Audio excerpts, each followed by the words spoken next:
میں نے درویش سے پوچھا کہ اللہ اپنے بندوں سے کن کن بندوں سے پیار کرتا ہے؟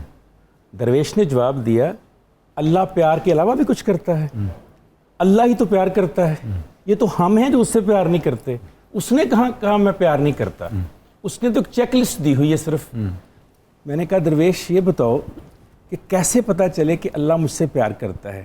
کہتے تنہائی میں جا کر ذرا خود سے پوچھو کہ تم اللہ سے کتنا پیار کرتے ہو، تم اس کے بندے بننا چاہتے ہو کہ نہیں بننا چاہتے؟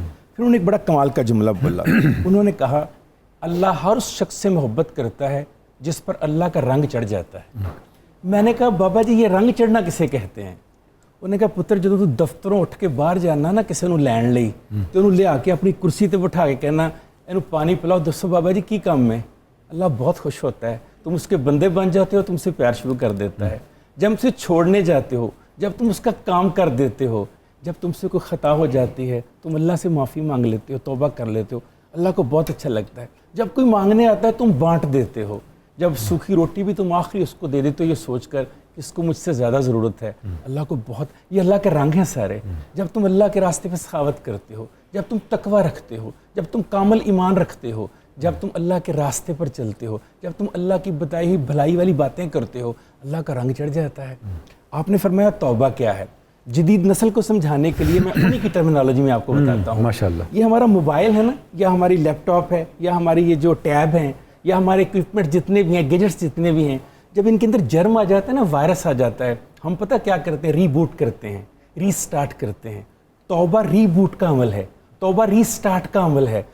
ہر اس وقت جہاں آپ کو لگے خطا ہو گئی ہے فوری طور پہ اپنے آپ کو ری بوٹ کرنا ہے۔ آپ نے بڑا آسان سا طریقہ بتا دیا، توبہ کر لو۔ یہ پاکیزی دے دیتا ہے، یہ نیک بناتا ہے، صاف کر دیتا ہے، طہارت دے دیتا ہے۔ ماشاءاللہ۔ پھر دوسرا کام سب سے زیادہ الجھاتا ہے انسان کو شیطان۔ اب شیطان سے لڑنے کے لیے کوئی ویپن چاہیے نا، میں اب خالی ہاتھ تو نہیں لڑ سکتا، اس کے پاس تو بڑے ہتھیار ہیں۔ مجھے اللہ نے بہترین ہتھیار دیا، توبہ کا ہتھیار۔ بہت خوب۔ ترمذی شریف میں اللہ تعالیٰ فرماتے ہیں، نبی صلی اللہ علیہ وسلم فرماتے ہیں کہ تم میں سارے ہی خطا کار ہیں، اور بہت سارے خطا کار ہو سکتے ہیں، لیکن مجھے سب سے اچھا خطا پتہ اللہ کو کون لگتا ہے؟ جو اس سے توبہ کر لیتا ہے، جو اس سے معافی مانگ لیتا ہے۔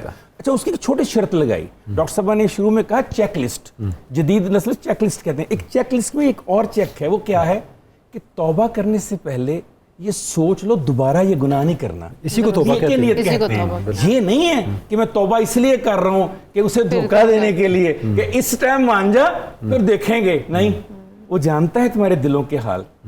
پھر وہ اتنا پیار کرتا ہے توبہ کرنے والے سے، محبت کرنے والے سے، کہ پھر اللہ تعالیٰ آپ سے پوچھ کر، خدا بندوں سے خود پوچھے بتا تیری رضا کیا ہے۔ جب آپ توبہ کر لیتے ہیں نا تو اتنے اس کے قریب ہو جاتے ہیں، پھر وہ آپ کی رضا مانگنی شروع کر دیتا ہے۔ سبحان اللہ۔ لیکن توبہ کا عمل اس لیے مشکل ہے کہ انا بڑی آڑے آتی ہے، میں بڑی آڑے آتی ہے، میں توبہ کروں، میں معافی مانگوں، میں غلطی کروں۔ اس کا پہلا سٹیپ یہ ہے کہ یہ تسلیم کرنا کہ میں خطا کار ہوں، یہ تسلیم کرنا کہ میں کمزور ہوں، یہ تسلیم کرنا کہ میں دنیا کے مسائل میں الجھ کر کبھی کبھار یہ بھول جاتا ہوں کہ کائنات کا ایک مالک بھی ہے اور وہ مجھے دیکھ رہا ہے۔ مجھے حیرت ہوتی ہے سرکاری ملازمین کو دیکھتے ہوئے جب ہمیں آ کر کہتے ہیں سر میری سالانہ رپورٹ خراب ہو گئی۔ میں نے کہا وہ جو ہر لمحے رپورٹ لکھ رہا ہے رب، کبھی اس رپورٹ کو بھی دیکھا ہے؟ سالانہ کے بجائے یومیہ اور ہر لمحے کی، اگر ہر لمحے کی رپورٹ تم ٹھیک کرتے جاؤ سالانہ خود بہت ٹھیک ہوتی چلی جائے گی۔ اور اس رپورٹ کو ٹھیک کرنے کا یہی ہے میں اچھا کام کروں یا غلط، توبہ میں کرتا رہوں، بس معافی مانگتا ہوں، ری بوٹ ہوتا رہوں، اظہار طہارت میں چلتا رہوں۔ آپ نے بہت اچھی ڈاکٹر صاحب مثال دی کہ توبہ جو ہے وہ بنیادی طور پہ ری بوسٹ ہونا ہے۔ جیسے ہمارے پاس اریزر ہوتا ہے نا، غلط لکھا گیا تو اسے ہم نے اریز کر دیا۔ کیا بات ہے۔